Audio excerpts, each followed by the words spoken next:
Our album of the week this week is World Machine from Level 42. Mark King is here chatting to us this evening. Your sixth studio album, the year is 1985, and this is considered the album to sort of break you internationally, really. Yeah, it was. And did it feel that big? I mean, did you just feel like you ruled the world when you were in Level 42? Well, we did make an effort to do this. You know, that we knew that our contract was going to be up with the record company, and that we needed to cross over, as they used to call it, and reach a wider audience, because we'd had this very good niche, fantastic crowd that followed us, but we weren't sort of selling anymore, and we weren't reaching more people. And the best way to do that, we figured, would be to write some hit records. Did it feel like it was a time of excess and of hard work and of just being in a band and just big stadium gigs? Tell us about it. We were gigging all the time, and it was it was actually, this was just before we were going to start doing the runs of shows that we played at Wembley. And going from places like Hammersmith Palais and, you know, these various sort of, you know, 1,000, 1,500 people, suddenly to jumping up to playing 11,000 people, that's a massive leap, you know. Yeah. And what happens, how do you change things like musically or set-wise, or even stuff like your clothes and, it's something and prep beforehand? Well, you know, it was always tricky because you know, when we began, the very first time we got out into Europe, which was 1981, we were supporting the police, and we all went to like C&A to buy some clothes so that I know, and we practically got booed off on the first night, and so we just stopped doing that. And then after, because we put it down. What, you got booed off because of your clothes? Because no, that's what we thought. We don't like your shirt. No, I think it was because we were rubbish, but the fact that we looked ridiculous as well didn't help. So after that, we didn't bother, and we just sort of tended to go jeans and t-shirt. But then videos were coming along, and they were starting to become more and more important. And the video companies used to have stylists who'd come in and stylize you for a certain video. So when you see things like Something About You, and you know that we did have an input into it. And we're going to play it in just a moment. Okay, I mean, but it's a really stylized vid, isn't it? Like very much so. You've got this pale makeup on. I mean, you look ill. You look, it's quite Clockwork Orangey, isn't it, with the pale sort of It was makeup. actually, I was sort of nicking from the character that Archie Rice, that Laurence Olivier played in this film, The Entertainer. Right. And where he was this stand-up sort of vaudeville clown who was collapsing inside, and it just seemed very poignant to actually the song itself. Yeah, it's kind of creepy where you just It's very popping creepy, up. yeah. So that was kind of your idea. Did you do that with a lot of your videos? We certainly, from that period on, we did. You know, the earlier stuff, it was trying to see what was happening and see how these things went. And it was by the time we got round to 1985, you realise actually you can have some input on this and say what you think. So we'd sit down and you know, with the producers and talk about what you'd like. And you do little things like there's one point in there where there's a back shot of the cat clown character as the car is driving off with I can't remember the Sherry name. Lungit. Sherry Lungit, yes, she's in it, and she ripped her dress jumping into the car, and I remember that we had to buy her a new dress. But there's one bit where I take my hand off the cane, and the cane just stands there on its own, and I wave goodbye. But you see, that was just one of these little things where you think it would look really eerie if that happened. So I sort of come in, put the cane out, and there's a guy laying on the floor who held the cane, so I could let it go, and the cane still. I don't know if anybody noticed it, but I'm going to rewatch it. It's the little things that count. So the 80s in general, I mean, this album was 85, but the 80s in general, you were busy. You had an album out most years. It was 2 years where, to be honest, a bit lazy. You didn't release an album. But did you? I'm joking, of course.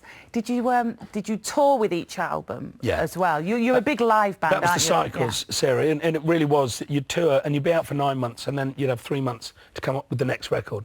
And when we were out touring World Machine, because now that had broken us in America, and Something About You had gone top 10 there, we were doing an awful lot of shows. We got a support slot for Steve Winwood, so we were out with him for 2 months, followed straight away by a tour with Madonna, and we were out there for 3 months. How was it being with Madonna? Did you get to hang out with them? I always imagine that bands just hang out backstage the whole time when they're touring together, but it's not necessarily the way it is. No, it's not.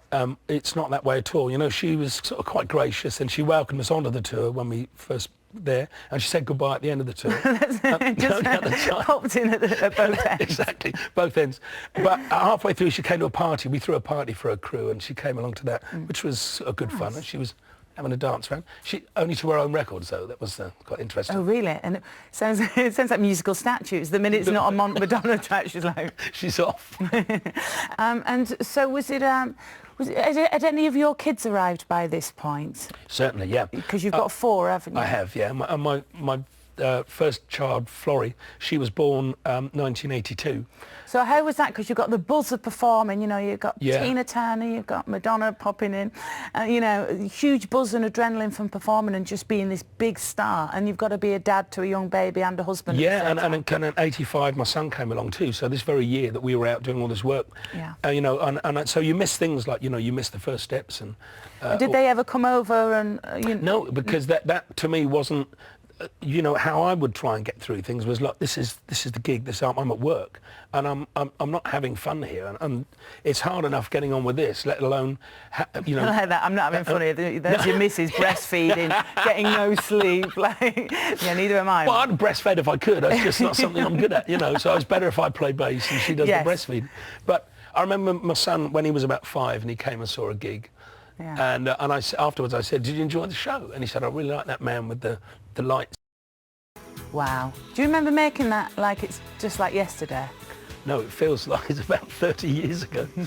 I do remember it. And we were on, I think this was the Bluebell line, the train scene. And it was a lovely old steam railway, which was sort of charming. And we were just going up and down this line all day, doing the various shots and things. Yeah. And because they get very careful about continuity, about making sure that the scenery's going in the right direction all the time. Yeah. Otherwise, it just doesn't cut together. It's like you're going backwards and forwards, you know, like some halfway.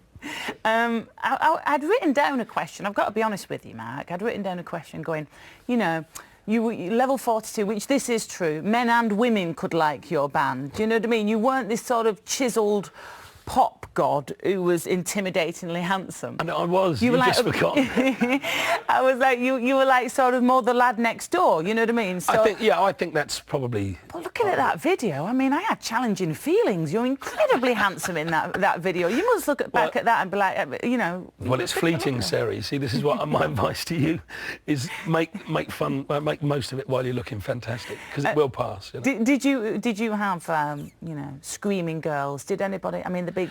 Well, did anybody faint? I've had quite a good following of lads actually, with the tape on their thumb, that sort of. Amazing. And it was a lot of that was in the front row, you know, which I was very happy to do. So they that. tape up their thumb in a, and then just waggle that at you. Like solidarity with me up on stage doing it, you know. Nice. And at this point, of course, we've got to bring in the slap bass, as you mentioned, with the thumbs and. Could do that, yeah.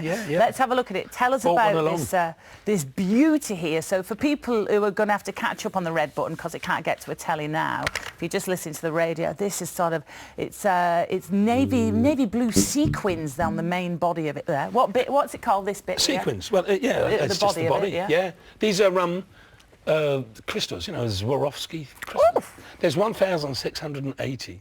Wow, must have took you ages. Is that just? Well, you know, you've got to have something to do when you're sitting backstage. Beautiful bright blue lights up there. Is that the neck? Never known. It is the neck, yeah. It is. Bright blue lights up my neck. Up there. Old blue neck is here. It's gorgeous.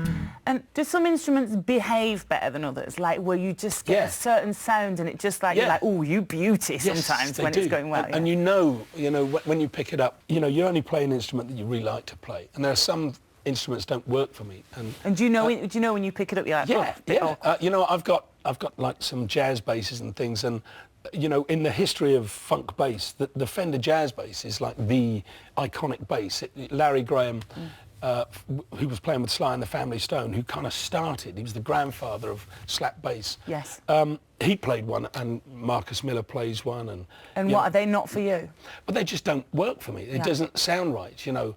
But because I just sort of, it just didn't work the same. So he was the the grandfather of slap bass? Larry Graham. Larry Graham, who played with Sly and the Family Stone. And Prince was a huge fan of him, which we can speak about, because, and in fact, Larry was at Prince's funeral a couple of weeks ago. And I've sort of became friends with Larry.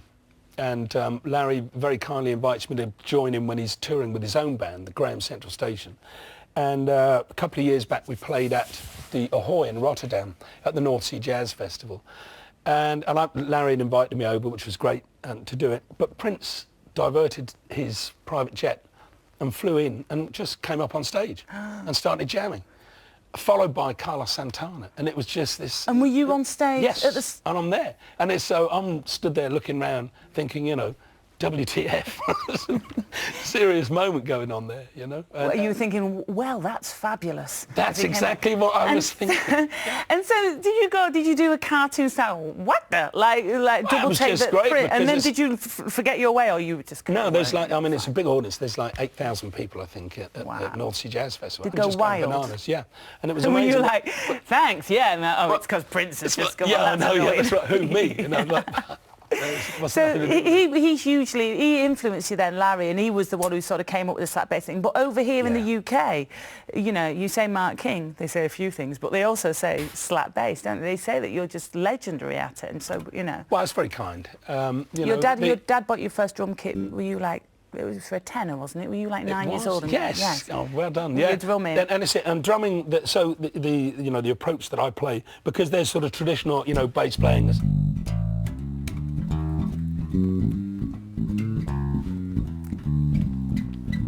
There's that sort of fingerstyle thing, which is very nice to play. And the hand's a bit like that. Yeah, and you sort of play that way. And then there's slap, which is, like I said, Larry Graham, you know, that thank you for letting me be myself.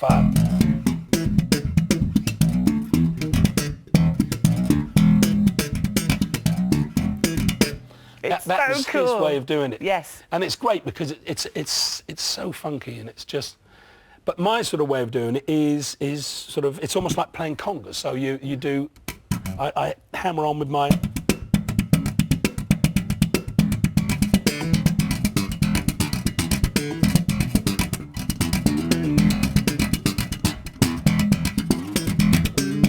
And it's this sort of polyrhythmic thing that you get going. It's busy, it's fast. I mean, do you even these days, after so many years, do you ever just pick up a guitar? You know, at home, do you just have a... can it be a way of sort of releasing tension, do you know what I mean? And just... I've got guitars in every room in the house. It's just such a lovely thing to have, you know. It is nice. On top of the tumble dryer. Get out. Yeah, then the dishwasher. I've got one in there. No, it's a lovely thing, and they're such works of art too. They're lovely things to have, you know. Now you're back out on tour because yes, we are. You've got 4 kids. I mean, you've got to get by somebody's shoes. Got to do it. Yeah, they don't feed themselves.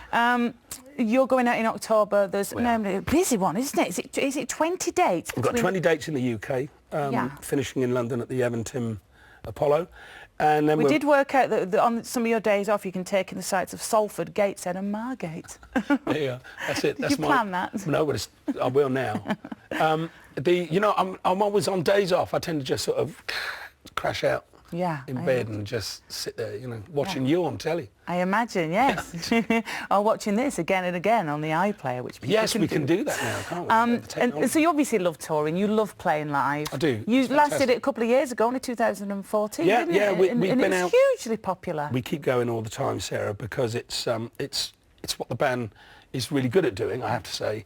And the band now is big. We've got like a 7-piece, we have a full brass section, and it's such a lot of fun going out with the guys. Yeah. And it's lovely because when we're coming up and I send them set lists and ideas and saying like bone up on these tracks and what have you, and we just can't wait to get together in rehearsals, and it's really a bit of a boys' club, you know. We have a fantastic time together. People can go online, have a look, just check out for Level 42. You'll be able to find where to get the tickets from.